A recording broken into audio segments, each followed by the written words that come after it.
Hey, I'm Vincent. I'm Lisa. And we're debt free. We're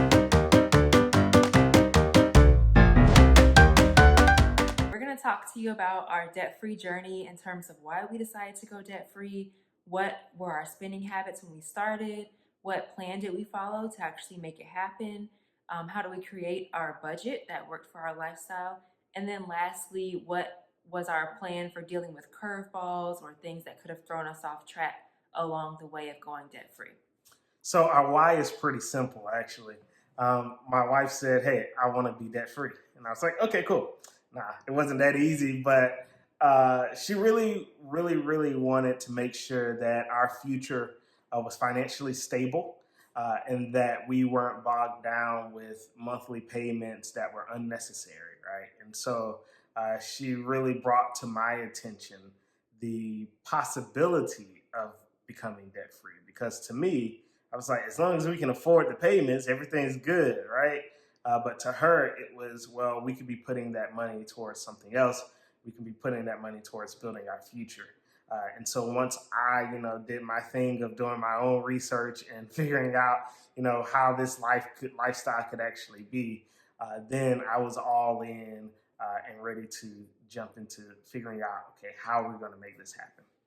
So the first thing we did was determine our spending habits. So how much are we spending on clothes, food, gas, anything that we spend money on, we had to figure out how much and where was it going. So we looked at our bank statements and we wrote out everything, categorized things. So if it was a grocery store purchase, went towards food and groceries, gas, any little thing that we spent, even paying a toll when we were on the highway, any little tiny thing, we had to see where is every dollar going, because we knew if we're going to go debt free, we had to get control of every single dollar that we had. So it took us some time to do that because initially we had to figure out what were those categories we wanted to use, but we did figure that out and determine how much money went where. And that was really eye-opening to see, okay, wow, we do spend this much money on eating at restaurants. Or if we just go to the movies twice in 1 month, that is a pretty big chunk that we could put towards something else. And so we kind of had to take a step back and consider what are we willing to cut back on in order to make sure that we're doing what we can to reach our goal of being debt free. Yeah, and I think two of the biggest categories that end up surprising people are one, subscriptions. When you're paying $5, $10, $15 a month on a subscription, those things add up over a while. And then you ask yourself, am I even using this enough to justify this cost, right? Or can I get a free version of this service somewhere else? And then the other thing that I think all of us probably have a struggle with at some point is Amazon. She definitely had a struggle with Amazon. Every single day we were getting a package, literally every day. But thankfully, when we went through this process of figuring out where we were spending our money, it opened our eyes enough to say, hey, we can do without some of this stuff and put those funds elsewhere. And so after we figured out where our money was going, we had to really figure out what plan or process are we going to use to pay these debts off. And so that's where the Dave Ramsey Baby Steps plan came into our life. This plan has 7 steps in it. The first step is getting an emergency fund. And so it's a $1,000 emergency fund if you make over $20,000. If you make less than that, it's a $500 emergency fund. And then step 2, which we just completed, is paying off your debt. And so the way you do that through this plan is you do the debt snowball, where you start off with your lowest debt amount and you pay that off first, and then you work your way up to your highest debt. And then you just add on the funds that you're paying for one debt. Once you pay that off, you add it on to the next debt. And you add that on to the next debt. So you kind of see a snowball building up, and you have a bigger ball to throw at your debt is essentially how the plan works. It's so motivating to go through that process because, yeah, maybe your first debt is a $30 debt, but you paid it off, right? And then your next debt is a $100 debt, and you paid that off. And then your next one is a $500 debt, and you paid that one off. And so it makes it a little bit easier, and it gives you a little bit more motivation to work towards that $7,000 or that $10,000 student loan debt that you might have out there. And so it really helps you build up the momentum that you need to get your debt paid off. Right. And through paying off our debt and using the debt snowball, it was important to follow a budget every month. And so, one big thing in planning out a budget is we made sure we scheduled budget meetings.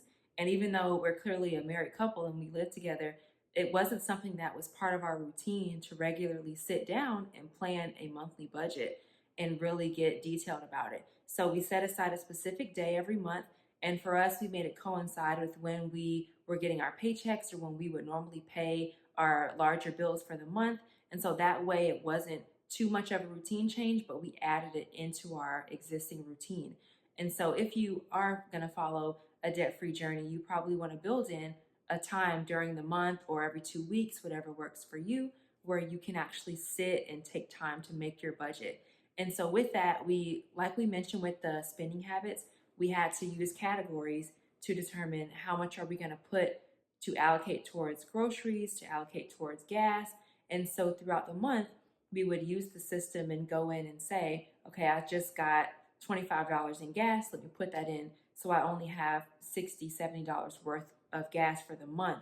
And that takes into account everything that you do.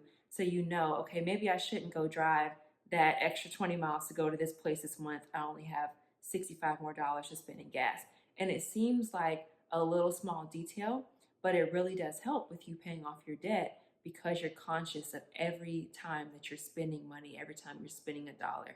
And there is a program that you get through the Dave Ramsey plan to help you do your budget. So if you do decide to go with Dave Ramsey, they do have a built-in budget that you can use. But the main thing is that you're tracking every dollar that you spend. And so, making this budget, you realize, okay, if I want to actually pay my debt off, there's some things I can no longer do. And so it really does create this lifestyle change. And so for us, we definitely had to change our lifestyle. There were some curveballs thrown at us that we had to overcome throughout this journey. It may sound like, okay, let me just follow this plan and I can pay off my debt, right? Yes, but it's not as easy or simple as it may sound, right? We are humans. There are things that we want to go and do.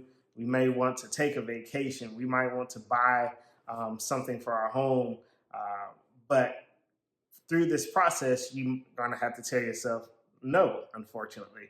And so there were some things that were thrown at us that were very hard and difficult for us to deal with, but we overcame them because we knew what our goal was. And I think the biggest one for us was when Lisa wanted to start grad school. She had did the application. She had gotten accepted. We looked at what the tuition cost was going to be and realized after talking through our budget that we weren't going to be able to save up the entire tuition cost in the amount of time that we had because we had not paid off enough of our debt just yet. So if she was to go ahead and start school that semester, we would have had to take out a loan. And we were committed to not adding any debt to our life. And so she made the decision, the decision to actually hold off on starting school for another year so we can continue to pay off some of our debt so that it would be a lot easier for us to save up for her tuition. And that's exactly what she did. And for me, it was a little weird because maybe like 2 semesters later, I was like, hey, babe, I'm starting grad school, right? But my job was going to pay for it. And so she was like, yeah, definitely do that. But I could tell, she was still kind of hurt that she hadn't started school yet. And so once the next round came around, the school was like, yeah, we still want you to come and join us. And we had already saved up the tuition for maybe like a semester or two before she had even started because we had paid off enough debt at that point to be able to pause our debt snowball and just start saving up for her tuition. And then once the tuition was fully saved for, we could resume the debt snowball and continue with paying off our debts. And so, like I said, you are managing, you get to the point where you're literally managing where your money goes. And so sometimes things come up in life where you have to pause and you have to save up for something else.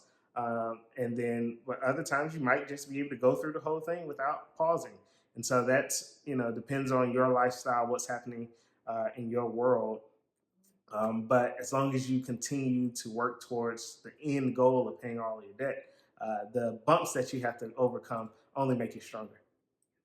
So we hope that you enjoyed our story and that it inspires you to believe that you can actually get out of debt no matter how long it will take you. Our journey took us a little bit longer than what we anticipated when we started, but we didn't give up. We kept trying and we kept getting back on track no matter what the small setbacks were we had along the way. So we just want to encourage you that even if you have to jump on and off of it, keep going. Don't give up and don't think it's impossible for you. So we are going to make a few more videos to tell you more about our debt-free journey. And so one that we are going to go into detail with is creating the budget and talking about those categories and how you can decide what categories you want to be on the larger end or the smaller end based on what your lifestyle is. Another video that we're going to go into detail about is calculating your spending habits before you even start, especially if you are a couple or if you're single. You may have separate accounts or you may have different ways that you pay for certain things.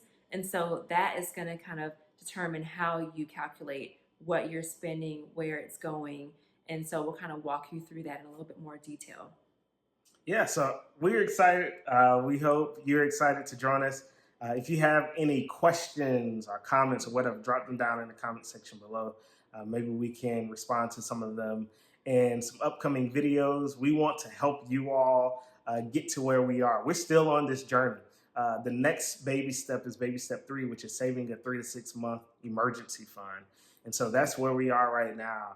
And we're excited to be there. And so we hope that you'll join us for the next video. We'll see you next time. Peace.